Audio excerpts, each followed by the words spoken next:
प्रिय भक्तगण, आज हम आपको एक पवित्र कथा का श्रवण करा रही हूं, जो सुनने मात्र से ही आपके जीवन में सुख, संपत्ति और धन की वर्षा होगी। तो चलिए कथा को प्रारंभ करते हैं। माता पार्वती देवर्षि नारद के तपोबल और ज्ञान से अत्यंत प्रभावित थी। वे सदा उनकी प्रशंसा करती रहती थीं। एक बार बातों बातों में वे भगवान शिव के समक्ष नारद मुनि की प्रशंसा करने लगी। तब शिव जी ने उन्हें बताया कि नारद ज्ञान के अथाह सागर हैं, किंतु एक बार उन्हें अपने ज्ञान और तपोबल का अहंकार हो गया और इस अहंकार के कारण उन्हें बंदर बनना पड़ गया। देवर्षि नारद के बंदर बनने की बात से माता पार्वती पूर्णतः अनभिज्ञ थी। उनके मन में इस कथा को जानने की जिज्ञासा जाग उठी। उनकी जिज्ञासा शांत करने भगवान शिव ने उन्हें पूरी कथा सुनाई, जो इस प्रकार है। हिमालय पर्वत पर एक पवित्र गुफा स्थित थी। उस गुफा के आसपास का वातावरण बद्दा ही मनमोहक था। समीप ही गंगा नदी प्रवाहित होती थी। ऊंचे पर्वत और हरे भरे वन से आच्छादित वह स्थान देवलोक जैसा रमणीय प्रतीत होता था। एक दिन नारद भ्रमण करते हुए उस स्थान पर पहुंच गए। वहां का मनोरम दृश्य देख वे मुग्ध हो गए। वहां उन्होंने अपनी तपोस्थली बनाई और भगवान विष्णु की तपस्या में लीन हो गए। जब नारद की तपस्या के बारे में देवराज इंद्रा को पता चला तो वे चिंतित हो उठे। उन्हें अपना इंद्रलोक का सिंहासन डोलता दिखाई पड्डीडेचने लगा। वे भयभीत हो गए कि कहीं अपने तपोबल से नारद उनका सिंहासन न छीन ले। देवराज इंद्र ने नारद की तपस्या भंग करने की ठान ली। उन्होंने कामदेव को उनके पास भेजा। जब कामदेव नारद के पास पहुंचे तब वे तपस्या में लीन थे। कामदेव ने अपनी माया से उनकी कामाग्नि भड़काने का प्रयास प्रारंभ किया। सर्वप्रथम उन्होंने ऋतु परिवर्तित कर बसंत ऋतु उत्पन्न कर दी। बसंत ऋतु होते ही पेड़डाच पौधे रंग बिरंगे पुष्प से आच्छादित हो गए। कोयल कूकने लगी और भंवरे गुंजन करने लगे। शीतल और सुगंधित पवन बहने लगी।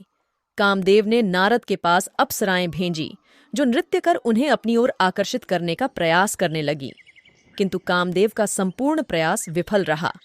नारद की तपस्या भंग न हो सकी। ये देख कामदेव भयभीत हो उठे। उन्हें भय था कि कहीं इस कृत्य के लिए नारद उन्हें श्राप न दे। वे उनसे क्षमा मांगने लगे। नारद ने उन्हें तो क्षमा कर दिया, किंतु काम को जीत लेने के कारण उनका मन अहंकार से भर उठा। मन में अहंकार लिए हुए वे भगवान शिव के पास पहुंचे और उनके सामने स्वयं का बखान करने लगे। शिवजी समझ गए कि नारद अहंकार में चूर है। उन्होंने नारद को परामर्श दिया कि यह बात भगवान विष्णु को न बताए। शिवजी जानते थे कि भगवान विष्णु यदि नारद के अहंकार को समझ गए तो इसका परिणाम नारद को किसी न किसी रूप में भुगतना पड़ेगा। किंतु अपने अहम में चूर नारद ने शिवजी की बात नहीं मानी और क्षीर सागर पहुंचकर भगवान विष्णु के समक्ष कामदेव की माया विफल करने का वृतांत सुना दिया। भगवान विष्णु को नारद का अहंकार समझते देर न लगी। नारद से वे कुछ न बोले, किंतु उनका अहंकार तोड़ ने अपनी लीला रच दी। कुछ देर उपरांत नारद भगवान विष्णु से आज्ञा लेकर प्रस्थान कर गए। वे जिस मार्ग से जा रहे थे वहां भगवान विष्णु ने अपनी माया से एक सुंदर नगर का निर्माण कर दिया। उस नगर का राजा शीलनिधि था। उसकी पुत्री विश्वमोहिनी थी, जो सौंदर्य की प्रतिमूर्ति थी। उसके सौंदर्य पर रीझकर कई राज्यों के राजकुमारों ने उससे विवाह करने का प्रस्ताव राजा के पास भिजवाया था, किंतु किसी राजकुमार का प्रस्ताव स्वीकार करने के स्थान पर राजा शीलनिधि ने राजकुमारी विश्वमोहिनी के स्वयंवर का आयोजन कर दिया।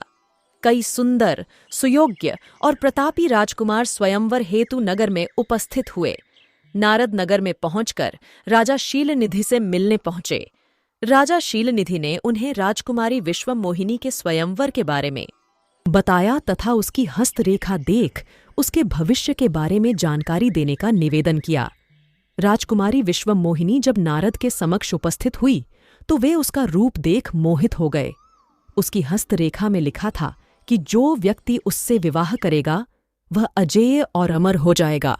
नारद ने हस्तरेखा में लिखी यह बात पर आय तो ली, किंतु राजा और राजकुमारी को नहीं बताई। वे राजकुमारी से विवाह करना चाहते थे। उन्होंने भगवान विष्णु का ध्यान किया। जब भगवान विष्णु प्रकट हुए तो नारद ने उनसे सुंदर रूप की मांग की ताकि सुंदर रूप के बल पर राजकुमारी विश्वमोहिनी से विवाह कर सकें। भगवान विष्णु ने कहा, नारद, तुम्हारा कल्याण हो, और अंतर्ध्यान हो गए। अपनी माया से उन्होंने नारद को बंदर का रूप दे दिया और उनका अहंकार अपने चरम पर पहुंच गया।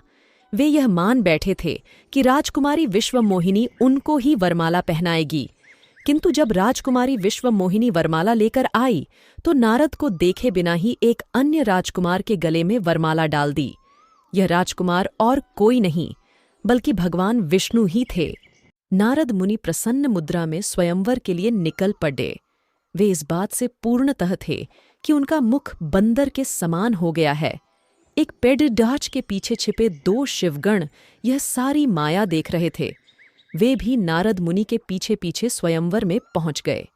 स्वयंवर में वे नारद के निकट ही बैठे और आपस में उनके रूप की प्रशंसा करने लगे। ये प्रशंसा नारद ने सुन ली और उनका अहंकार अपने चरम पर पहुंच गया। वे यह मान बैठे थे कि राजकुमारी विश्वमोहिनी उनको ही वरमाला पहनाएगी, किंतु जब राजकुमारी विश्वमोहिनी वरमाला लेकर आई तो नारद को देखे बिना ही एक अन्य राजकुमार के गले में वरमाला डाल दी। यह राजकुमार और कोई नहीं बल्कि भगवान विष्णु ही थे। भगवान विष्णु रूपी राजकुमार के गले में वरमाला देख अहंकार में चूर नारद के मन में क्रोध और ईर्ष्या का भाव जाग गया। उसी समय शिवगणों ने उनका परिहास करते हुए कहा, ऐसे मुख को राजकुमारी क्या उसके दासी भी न देखे? तनिक जल में अपना मुख तो देखो। नारद ने जब जल में अपना वानर मुख देखा तो उनका क्रोध 7वें आसमान पर पहुंच गया। क्रोध के आवेश में उन्होंने दोनों शिवगणों को राक्षस बन जाने का श्राप दिया और वहां से भगवान विष्णु से मिलने निकल गए। तब तक उनका मुख सामान्य हो चुका था। मार्ग में ही उन्हें भगवान विष्णु मिल गए। उनके साथ माता लक्ष्मी और विश्वमोहिनी भी थीं। नारद को भगवान विष्णु विष्णु की माया समझते देर न लगी। क्रोध भाव में वे उन पर आरोप लगाने लगे, आपका हृदय छल और कपट से भरा हुआ है।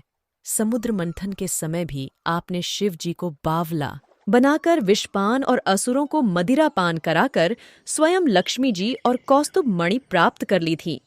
आज आपने मेरे साथ छल किया है। इसका परिणाम आपको अवश्य भुगतना पड़ डरेगा। आपने मनुष्य रूप धारण कर विश्वमोहिनी को प्राप्त किया है। मैं आपको श्राप देता हूं कि आपको मनुष्य योनि में जन्म लेना होगा और स्त्री वियोग का दुख भोगना होगा। आपने मुझे वानर मुख दिया था, इसीलिए आपको वानरों से सहायता लेनी होगी। नारद मुनि के श्राप को भगवान विष्णु ने स्वीकार कर लिया और अपनी माया के प्रभाव से नारद मुनि को मुक्त कर दिया। माया से मुक्त होने पर नारद मुनि अपनी भूल पर पछताने लगे, किंतु वे भगवान विष्णु को श्राप दे चुके थे जो वापस नहीं लिया जा सकता था। नारद मुनि को माया से मुक्त देखकर शिवगण उनके पास पहुंचे और क्षमा याचना करने लगे और श्राप मुक्त करने का आग्रह करने लगे। तब नारद मुनि ने कहा, मेरा श्राप वापस तो नहीं हो सकता। तुम दोनों रावण, रवान और कुंभकर्ण के रूप में बलवान और तेजवान राक्षस के रूप में जन्म लोगे और अपने बल से पूरे विश्व पर विजय प्राप्त करोगे। भगवान श्री राम के हाथों मृत्यु प्राप्त कर तुम्हें मोक्ष की प्राप्ति होगी। इस तरह नारद मुनि के अहंकार ने उन्हें वानर मुख बनाकर परिहास का पात्र बना दिया और उनके क्रोध के वशीभूत दिए श्राप के कारण भगवान विष्णु को श्री राम के रूप में जन्म लेकर सीता वियोग सहना पड़ीढ़ा। दोस्तों, आपको नारद मुनि कथा कैसी लगी? आप अपने कमेंट्स के द्वारा हमें अवश्य बताएं।